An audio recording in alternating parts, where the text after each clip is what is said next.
इस वक्त जिस चीज़ का इंतज़ार था मैं उसी पावन कुटिया में पहुंच चुका हूं। और बाबा जी आपका बहुत बहुत आपका आभार है कि आपने समय भी दिया है और इस चैनल में।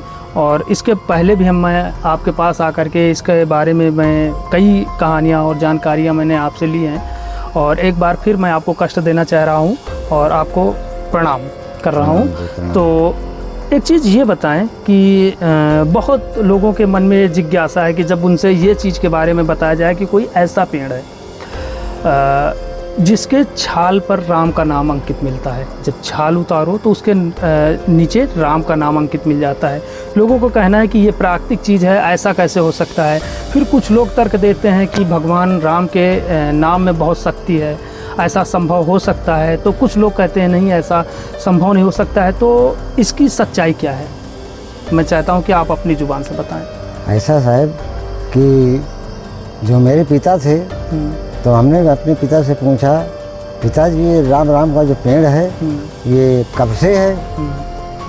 तो कहने लगे बेटा हमको भी पता नहीं है कि भाई कब का है कब का नहीं है। और मेरे जो पिता के पिता थे उनसे जानकारी ली गई तो वो भी भाई बताए कि हमको भाई नहीं पता कब का है।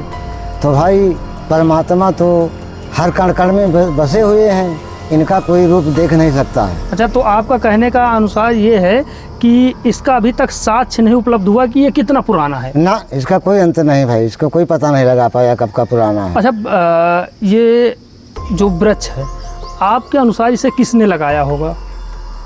ऐसा जी लोग पहले बुजुर्ग की थोड़ी बहुत कहानी लोग बुजुर्ग बताते थे कि रामचंद्र और लक्ष्मण ये सब लोग जब वनवास को गए हैं तो भाई वो तो क्षेत्र इन्हीं का है सब। तो एक दिन यहाँ पर रुक करके विश्राम किया था और वो अपने निशानी लगा करके फिर चले गए थे।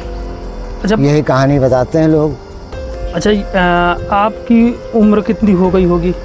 हमारी जी इस समय 65 साल चल रही। 65 साल? हाँ जी। जब आपके बचपन में इस पेड़ की मोटाई कितनी रही होगी? अरे साहब इसकी मोटाई तो इतनी ही रही, हम तो जब से देखते हैं इतनी ही है, ये न घटता है न बढ़ता है। और आज तक कोई बंदर इसमें नहीं चढ़ा, ये भी बात है। अच्छा, कोई बंदर इस पे चढ़ता नहीं? कोई बंदर नहीं चढ़ता, दूसरे पेड़ में चढ़ेंगे लेकिन इसमें मालूम नहीं क्या है। तो भाई उनको पता है कि ये राम का नाम है, इसमें पैर नहीं रखना है। अच्छा, इस पे नहीं चढ़ते हैं? हाँ, नहीं चढ़ते हैं। अच्छा, इस पर फूल और ये बीज वगैरह होते हैं? हाँ, बीज होते हैं और फल होते हैं छोटे छोटे कि भक्त लोग उसको माला बना करके पहना जाता है। बीज का? बीज का। अच्छा, फल क्या कुछ खाने के काम आते हैं कैसे? बस ऐसा भी उसको चिड़िया भी खाती है, मूंगफली जैसा होता है। हाँ। लेकिन उसमें लाइट बहुत ज़्यादा होती है, काला काला सा होता है। तो उसको संत लोग इकट्ठा करके बच्चे लोग तो उनको पैसा दे करके अपना माला ले लेते, तो माला धारण करके राम के नाम को पहन लेते हैं। अच्छा, वो बीज क्या उपलब्ध हो सकता है आपके पास, एक आध जो दर्शकों को दिखाया जा सके? मिल जाएगा, मिल जाएगा। अच्छा, तो चलिए उसको तो मैं अभी दिखाऊंगा, क्योंकि अभी तो हम लोग जाएंगे उस पेड़ तक भी और उसके बाद उसकी सारी कहानी मैं आपके सामने रखूँगा। अच्छा, आपको यहाँ पर सेवा करते हुए कितने साल हो गए कुटिया की? अरे यहाँ ये तो साहब हमारा गाँव है। अच्छा, ये आपका? मेरा गाँव है। तो हमसे बर्दाश्त नहीं हुआ माता का दशा देख करके हमने खेत पात बाल बच्चों को दे दिया। हमने कहा मैं तो माता जी के पास जाता हूँ भाई, तभी से रहने लगे। अच्छा, तब से आप यहीं सेवा करते हैं? हाँ, तब से सेवा करने लगे और माता जी ने हमको सब कुछ दे दिया भाई। अच्छा, जो राम का पेड़ है ये लोगों के लिए आस्था का केंद्र बना हुआ है, तो इससे लोगों का यहाँ पर आने के बाद कुछ भला भी होता है या फिर सिर्फ पेड़ पर राम का नाम? अब जैसे साहब कोई कहता है आधा सिर दुखता है, कोई कहता है मेरा सर नहीं उतरता है, तो साहब उसके कोई 7 चक्कर फेरा लगाता है, उसको भेंट लेता है और साहब ठीक हो जाता है। अच्छा, होते हैं लोग ठीक? हाँ। अच्छा, यहाँ पर और कौन सी मन्नतें पूरा होती हैं जो लोग देख रहे हैं, वो अगर उनको आना हो तो साहब यहाँ माता जी यहाँ पे साक्षात सब कुछ, जैसे कोई देवता भी लगा होगा तो यही खेल करके यहाँ पे ठीक हो जाता है। अच्छा, यहाँ पर जो कई जो है लोगों की कई बीमारियों के हाँ, चाहे इलाज यहाँ पर होता है। हाँ, चाहे ब्रह्म राक्षस हो, चाहे नरसिंह महाराज हो, सभी का स्वागत माता जी करती है और सभी लोग अच्छी तरह। अच्छा, यहाँ पर कुछ आयोजन भी आप लोग करते हैं, कोई भव्य आयोजन जिसमें सभी लोग एकत्र होते हो? हाँ, हवन होता है। अच्छा, हवन होता है। हाँ, हवन होता है, भंडारा होता है। अच्छा, राम का जो वृक्ष है यहाँ पर क्या मतलब कोई जंगल वगैरह था, उसमें आप लोगों ने इसे देखा या फिर ये कैसे आप लोगों के बीच में आया? ये जी, ये गांव तो नवा बसा है, ये तो दूसरे गांव में था। हाँ। यहाँ तो पूरा जंगल था। तो एक माली की लड़की पानी भरने आई कुएं में, जब उजारखंड था तो माता ने क्या, स्वामी जी क्या एक चीज़ आप बता सकते हैं कि यहाँ पर इस पेड़ को कोई जंगल के अंदर में देखा गया या फिर ऐसे ही यहाँ पर बस्तियाँ थी? नहीं साहब, बस्तियाँ यहाँ काफ़ी दूर थी। यहाँ तो बहुत भीषण जंगल था। यहाँ तो दिन में भी कोई नहीं आता था, इतना भीषण जंगल। अच्छा, बहुत भयानक जंगल हुआ? बहुत भयानक जंगल था। हाँ। तो लड़की एक जो है यहाँ पता नहीं कैसे आ गई, अपना लोटा डोल लेकर के यहाँ देखा तो अंदर कुआं है। अच्छा, बकरी चराने को वास्ते आई। जब वो कुआं आज भी है? वो कुआं पट गया है। अच्छा, पहले सुन तो लो मेरी बात। हाँ।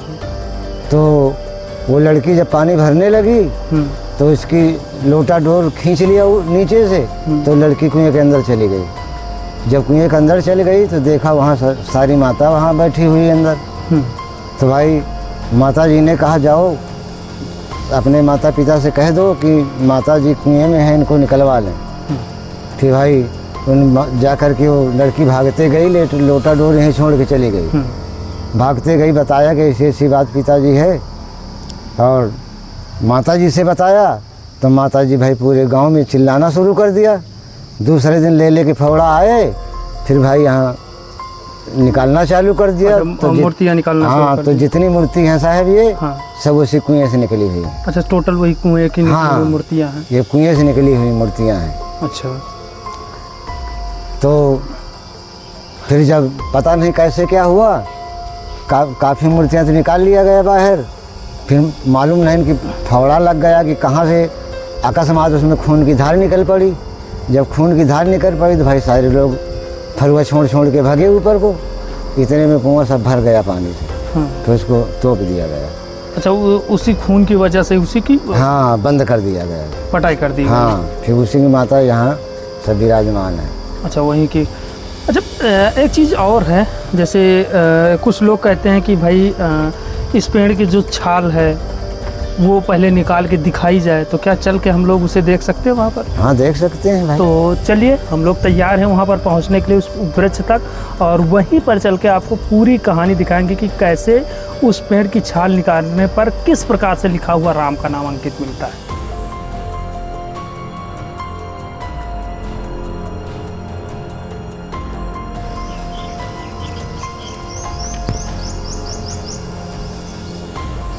तो इस वक्त जिस चीज़ का इंतज़ार था उसी वृक्ष के पास आ चुके हैं। यही वो वृक्ष है जिसे राम के नाम से जाना जाता है।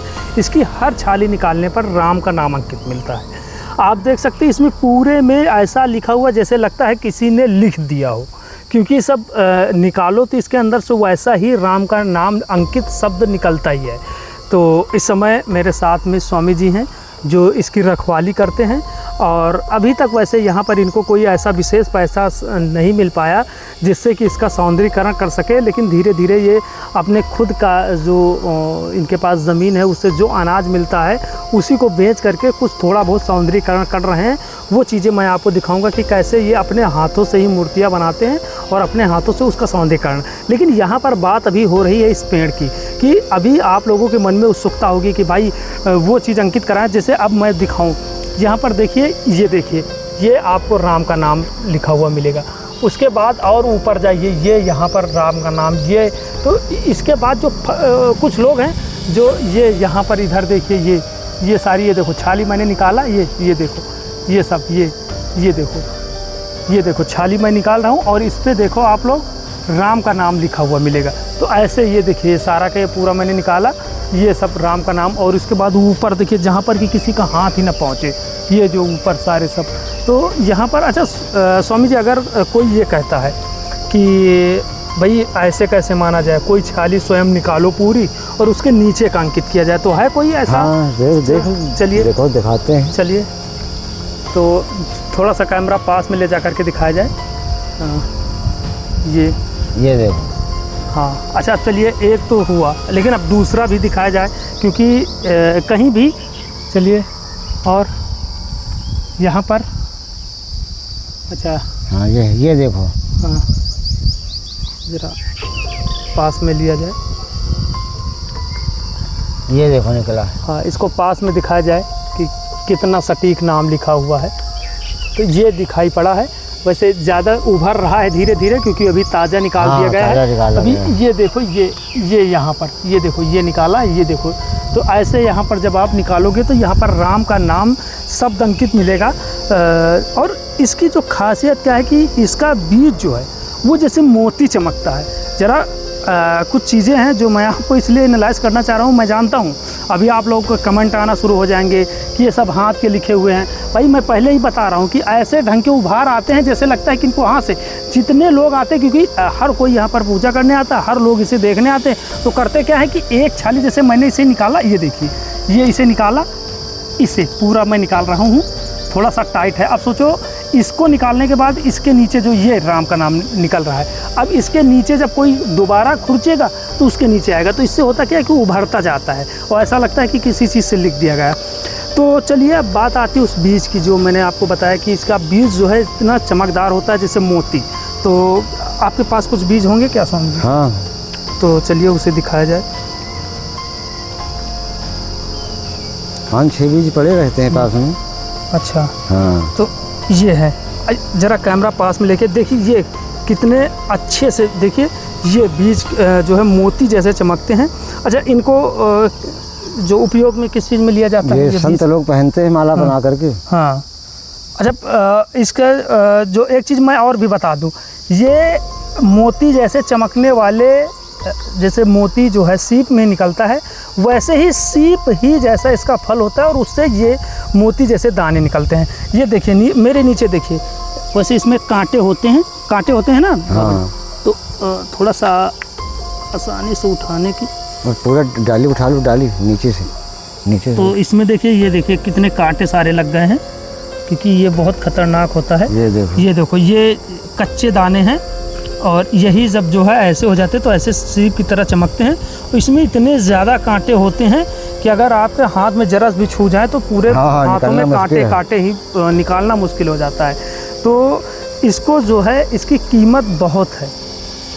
ये एक एक बीज की कीमत है, चूँकि विदेशों तक के लोगों की इसकी मांग होती है। लोग इसको माला बना के पिरो करके अपने गले में पहनते हैं। कहते हैं लोग इसका एक भी बीज पा जाए तो अपने आप को भाग्यशाली समझते हैं।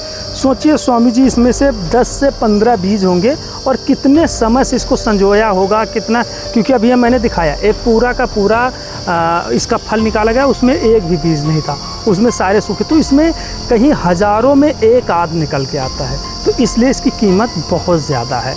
तो मैंने जो आप लोगों को कोशिश की कि इस वृक्ष को दिखाया जाए, जो कहानियाँ थी उसकी क्या सच्चाई थी, वो अब मैंने आपके सामने रखा। आखिर आप क्या सोच रहे हैं इस कहानी, इस वृक्ष के बारे में, वो कमेंट सेक्शन में नीचे ज़रूर लिखें। और अपने आराध्य देव जय श्री राम का नाम लिखना ना भूलें।